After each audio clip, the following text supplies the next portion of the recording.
Scientists are now looking at a new generation of inexpensive aircraft made specifically for high-altitude studies.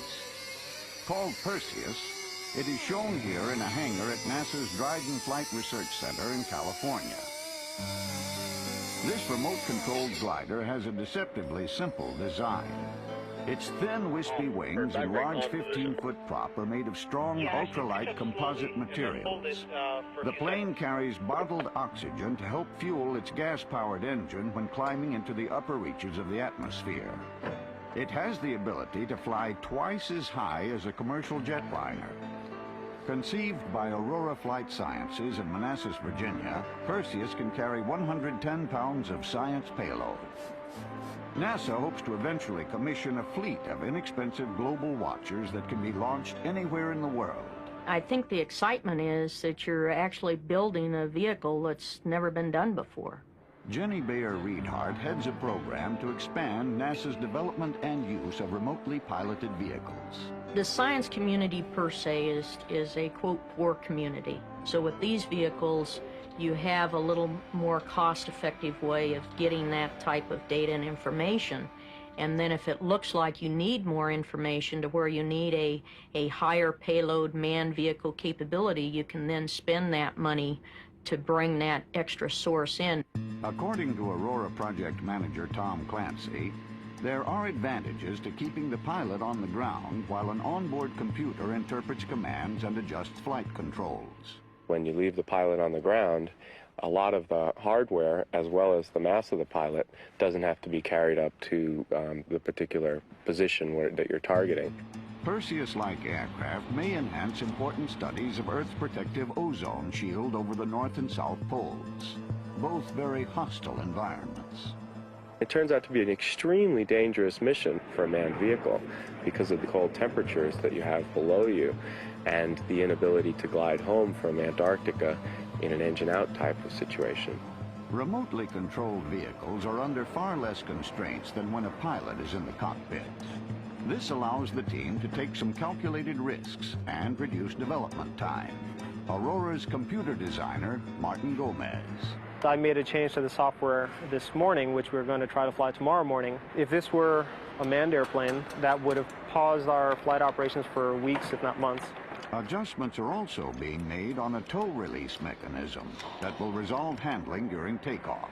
Minor changes, such as the one that's being done right now on the airplane, can be done in a matter of hours because there's nobody's life at risk.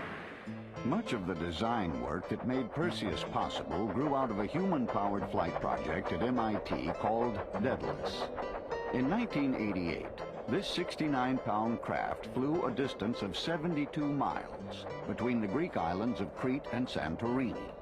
The ultralight, long, flexible wings were able to keep the plane aloft at low speeds, breaking new ground in aerodynamics. Building on their success, several members of the MIT team branched out to form Aurora. In creating Perseus, they borrowed from the shape and design of the Daedalus wings. Zack was one of 5 cyclist pilots on the Daedalus project. Capitalizing on his skill in flying gliders and remotely controlled model airplanes, Zack has gone on to pilot Perseus. Okay, please remove the ground equipment and pay out the tow line. Aurora uses an open stretch of dry desert lake bed for flight testing. I'm in position, Tom. Okay, go ahead and accelerate and call. Accelerating now.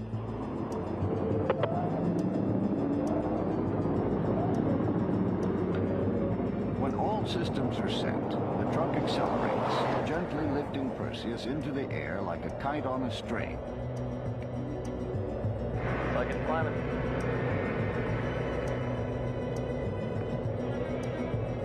Ready to release? Okay, release. Okay, good. At 700 feet, the tow line is released, and the ground team engages the propeller. Perseus is free. Like it's climbing. Okay, coming through During 400 flight feet. operations, Zack communicates Still with looking another good, 50 pilot, knots. Frank Stanley, who sits at a duplicate flight Okay, console commit inside altitude. the ground station. Zack must keep the plane in sight during takeoff and landing. Okay, trap center. Once airborne, Frank Stanley can take over Perseus controls. 45 knots. Martin Gomez and Tom Clancy Okay, help we're turning Stanley with the downwind for engineering of the plane and keep communication ties with the NASA tower and launch team at the lake bed. 50 knots.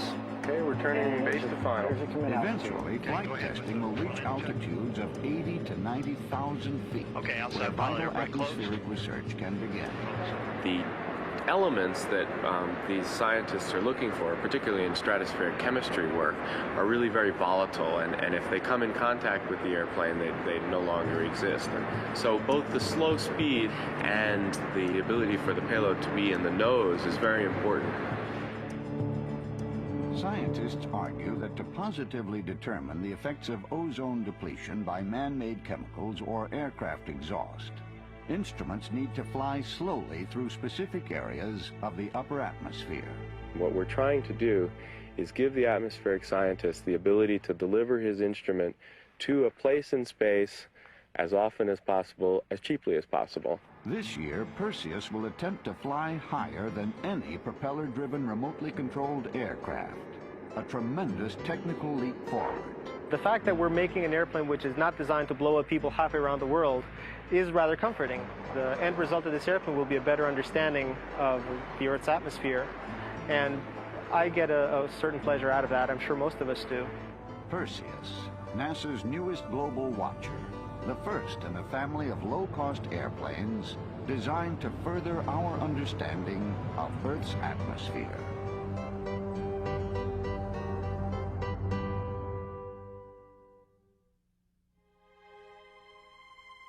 Mm-hmm.